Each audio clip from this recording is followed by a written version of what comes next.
எப்படியாவது 12ஆம் கிளாஸ் பரீட்சை எழுதணும்னு அவ்வளவு முயற்சி பண்ணுச்சு. அதுக்காக நீயும் அவளை மெட்ராஸ்க்கெல்லாம் கூப்பிட்டு போய் போலீஸில் அடி வாங்கி அவளுக்கு ஹால் டிக்கெட்லாம் வாங்கி கொடுத்த மாப்பிள்ள. இப்படி தூரம் கஷ்டப்பட்டதே அந்த பிள்ளை பரீட்சை எழுதுங்கிறக்காக தானே மாப்பிள்ள. ஆனால் இது இப்போ நடக்காமே போச்சே மாப்பிள்ள. அங்கே பரீட்சை நடந்துக்கிட்டு இருக்கு. ஆனால் இந்த பிள்ளை என்னடானா இந்த கார் செட்டில் உட்காந்துக்கிட்டு வெங்காயம் உரிச்சுக்கிட்டு இருக்கு. நல்லா படிக்கிற ஒரு பிள்ளைய இப்படி பரீட்சை எழுத விடாமல் பண்ணிட்டோமே மாப்பிள்ள.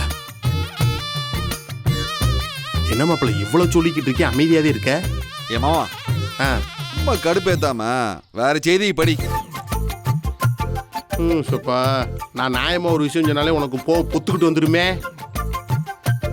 என் தங்கச்சி பரீட்சை எழுத முடியாம போச்சேன்னு என் மனசு எவ்வளவு வேதனைப்படுது தெரியுமா மாப்பிள்ள?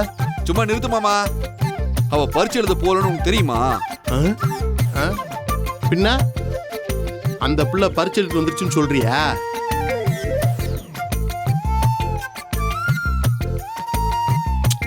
ஆமா, பரீட்சை எழுதிட்டு தான் வந்தா. மாப்பிள்ள என்ன மாப்பிள்ள சொல்ற? இன்னைக்கு காலையில என்ன நடந்துச்சுன்னு தெரியுமா? என்ன நடந்துச்சு மாப்பிள்ள? ஐயோ இல்லையா, மூச்சு விட ரொம்ப கஷ்டமா இருக்கியா. வண்டிய நேரா கவர்மெண்ட் கேர்ள்ஸ் ஹை ஸ்கூலுக்கு விட. இந்த வாரம் முழுக்க இவ பரீட்சை எழுதுறதுக்கு நீயும் நானும் தான் இவள ரகசியமா கூட்டிக்கிட்டு போகணும். இதே என் மேல சத்தியம்.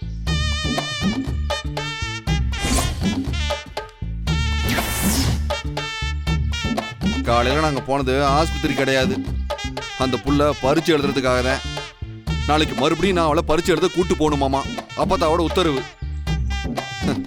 அதெல்லாம் உன் தங்கச்சி பரீட்சை எழுதாமலாம் ஒன்றும் இல்லை, அதெல்லாம் எழுதிட்டு தான் இருக்கா. மாப்பிள்ள என் தங்கச்சிய பரீட்சை எழுத கூட்டு போனீங்க மாப்பிள்ள? உலகத்துல 7 அதிசயம்னு சொல்லுவாங்க, ஆனா இது 8வது அதிசயமாவில் இருக்குது மாப்பிள்ள. எங்கெங்கயோ நடக்கிற விஷயமெல்லாம் பேப்பர்ல படிச்சு தெரிஞ்சுக்கிறேன், ஆனா நம்ம வீட்டுல இப்படி ஒரு விஷயம் நடந்துக்குன்னு இதை தெரிஞ்சுக்காம விட்டுட்டேனே மாப்பிள்ள. மாப்பிள்ள இன்னைக்கு இதுதான் பிளாஷ் நியூஸே. கலக்கிட்டேன் மாப்பிள்ள. கைவிடு, நீ வேற சும்மா வெறுப்பேத்தாத மாமா. மாப்பிள்ள நாளைக்கு தங்கச்சிக்கு என்ன பரீட்சை? தமிழா, ஆங்கிலமா, கணிதமா, அறிவியலா இல்ல சமூக அறிவியலா? சொல்லு மாப்பிள்ள. நானே கான்ல இருக்கேன். என்ன இவ்வளவு கேள்வி கேட்டுட்டு அவன் சடக்கு நினைச்சிட்டு போறேன்? ஆமா, போகும்போது போயான்னு சொல்லிட்டு போறியா? பாசக்கார பையன் சும்மா சொல்லிருப்பா, நம்ம பேப்பர் படிப்போம்.